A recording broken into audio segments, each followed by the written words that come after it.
အခုခေတ်ကျွန်တော်သတင်းစကားလေးတွေပြောကြမယ်ဗျာဒီမန္တလေးတိုင်းမှာဆိုဒီတောင်သားမှာပေါ့တောင်သားရွှေတန်းမိုးရွာလာအဲ့ဒီမှာတောင်တော်ကဒါနေမီဘယ်လိုပြောမလဲဆိုတော့အကြမ်းဖက်တွေကိုရှင်းလင်းနေပဲပြောရမှာဗျာအဲ့မှာရှိတဲ့အကြမ်းဖက်တွေကို jet fighter တွေနဲ့ဒါ victory ရှင်းနေစုံပါလာအောင်တွေ့ရတယ်အဲ့ဒီဘက်မှာတောင်သားနထိုးကြီးမြင်းကြဘက်ကအားရတော်တည်ကြတယ်လို့ကြားတယ်တော်တည်ကြတယ်လို့ကြားတယ်ဟိုတောက်လျှောက်အကြမ်းဖက်တရင်3လောင်းပြီးတော့ဗျာသူတို့ဝင်တိုက်တာတော့ရှိတယ်အခုတမတော်ကအဲ့ဒီဘက်ကိုဟို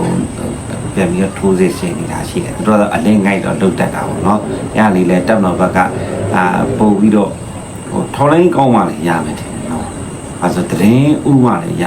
အဲ့မှာတောင်းသားမှာဒါ jet fighter နဲ့တမတော်ကစုံမလိုက်တာတော်တော်လက်တယ်လို့ကျွန်တော်နေကြားသိရတာရှိတယ်တဥတာတွေတူနာတွေဖြစ်မှာသူတို့သေဆုံးစင်တော့မပြောတော့ပါဘူးကြာသူတို့တိုင်ရရသေဆုံးစင်နေတော့တော်တော်များတယ်လို့သိရတယ်ဘိုးတိုင်းဖြူမှာဆိုလို့ရှိရင်ဒီမကြီးကုန်းတောင်ရောက်ကိုတမတော်ကမနည်းတော့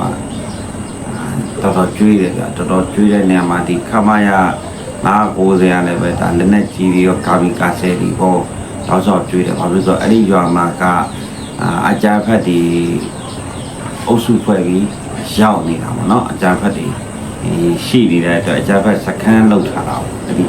အကြီးကုန်းကျွေးရောက်မှာအမကြီးကုန်းဒီတောင်ရမှာပေါ့အဲ့မှာအကြမ်းဖက်စခန်းလောက်ထားတော့တက်မတော်ကကာဘီကာဆယ်နဲ့လည်းကျွေးတယ်နောက်တစ်ခါကျတော့ဟိုနင်းနေနဲ့လည်းကျွေးတယ်ဗျဗာလဲလက်နဲ့ကြီးတွေနဲ့လည်းကျွေးတယ်120မမတွေနဲ့ကျွေးတယ်အဲ့တော့အဲ့မှာတော့ထုံမျက်နှာကြီးနေထုံမျက်နှာရဲ့မွေးနေ့ကိုသွားမဲ့သူတွေကလည်းအဲ့နေမှာရှိနေကြတယ်သူတို့ group ဖွဲ့လုံးနေတဲ့တင်းရလို့တက်တော့ကအမုန်းဒါကျွေးလိုက်တာဖြစ်မယ်ဗျဒီကကျွေးလိုက်တာဖြစ်မယ်ဒါကျွေးလိုက်တာဖြစ်တော့ပြီးတော့နောက်တစ်ခုအဲ့ဒီနာမှာလက်တက်ကြီးတွေနဲ့ပြစ်ပြီးတော့အပြေကိုတော့မှသူကဘာပြောလဲဆိုတော့ Jai Cobra နဲ့နော် Jai Cobra နဲ့တောက်ချော့ကျွေး Jai Cobra နဲ့တောက်ချော့ကျွေးတဲ့နေရာမှာ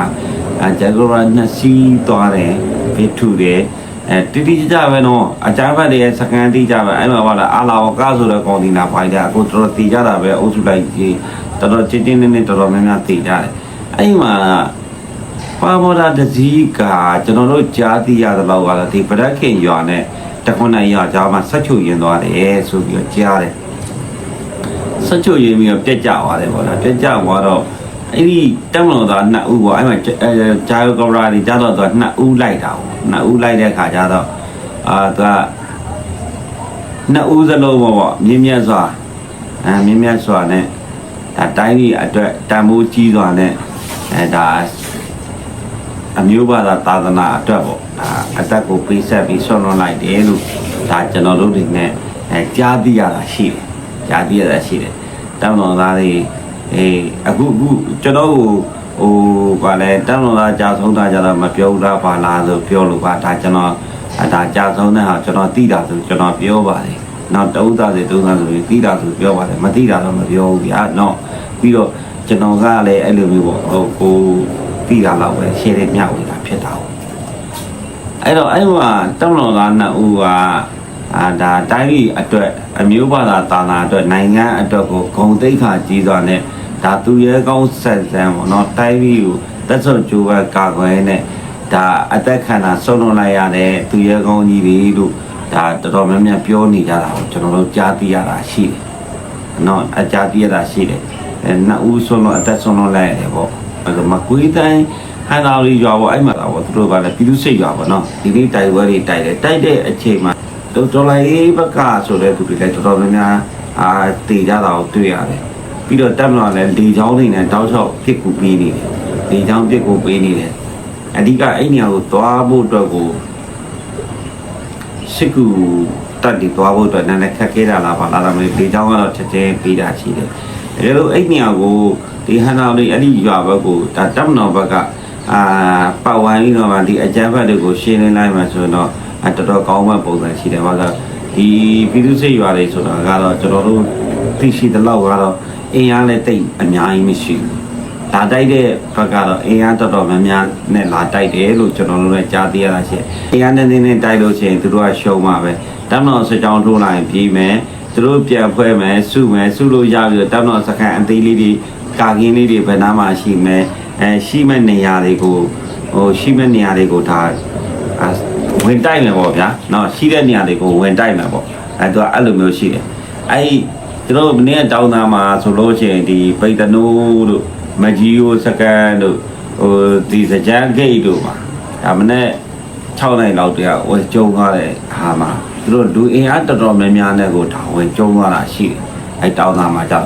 အဲ့လိုဝင်ကျုံသွားတဲ့အခါကျတော့အဲ့လိုမျိုးပေါ့လစ်တဲ့ချိန်မှာအွန်လိုင်းကျင်းတာကြေးတာပေါ့အဲ့ဒီချိန်မှာတက်တော်ကလည်းပဲပိုက်ပိုင်နေပြန်လဲစီးလိုက်မယ်ဆိုလို့ရှိရင်တော့အကြမ်းပဲအဲ့ဒီကနေမျိုးပြောက်သွားရင်တော့ဒါနောက်တစ်ခါဒီကောင်ကြီးလာတိုက်ဖို့ဆိုတာမရှိတော့ဘူးဒီတိုင်းပဲလွတ်ထားမယ်ဆိုရင်တော့တစ်ချိန်မဟုတ်တစ်ချိန်အင်အားစုလိုက်ပြန်လာလိုက်တိုက်လိုက်အလူခံလိုက်တဲ့သူတို့ကတော့သူတို့လောက်ကြအောင်ပါပေါ့နော်နောက်တစ်ခုဒီစကိုင်းတိုင်းပဲဆိုလို့ရှိရင်စကိုင်းတိုင်းပဲဆိုဒီရွှေဘိုတို့မန္တလေးတို့အဲ့လမ်းပိုင်းတွေကိုတက်မတော်ကအခုနေနေပြီးစရှင်းနေ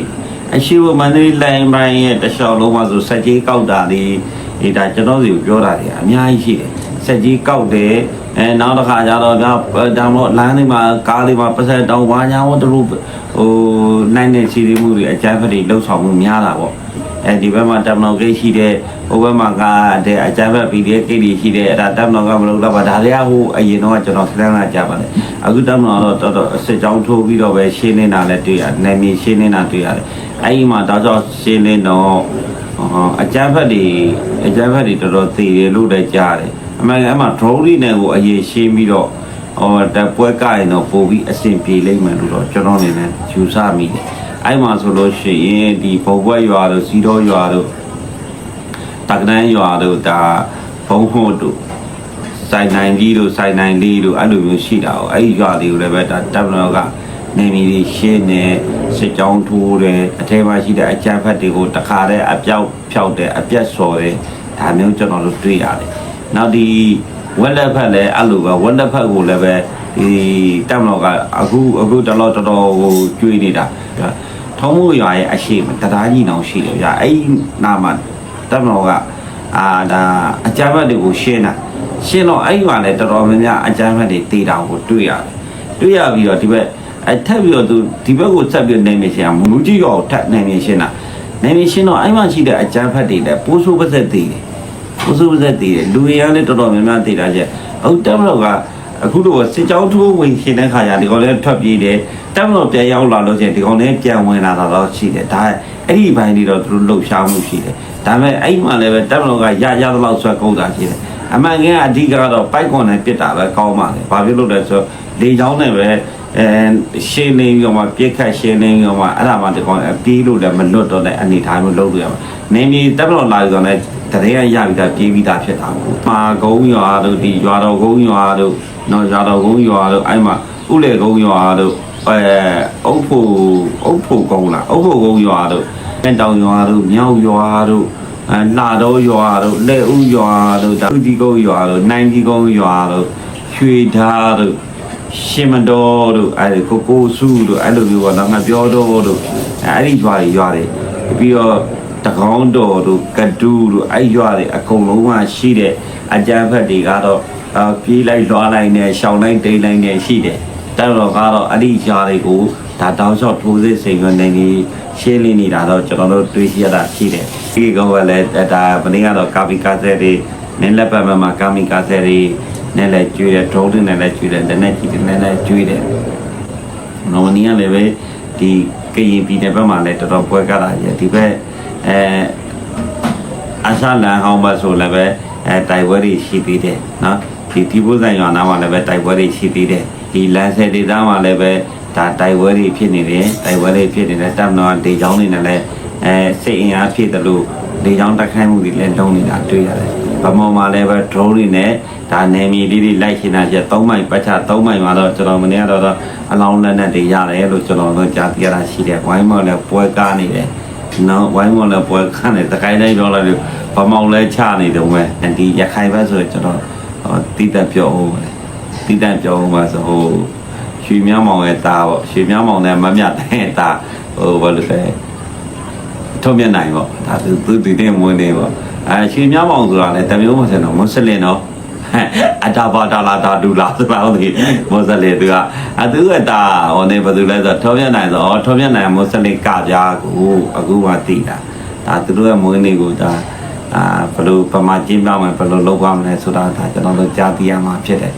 1988ခုလာပြီသူမွေးဖွားတယ်ပေါ့နော်ဒီခေါင်းနေနေပေါ့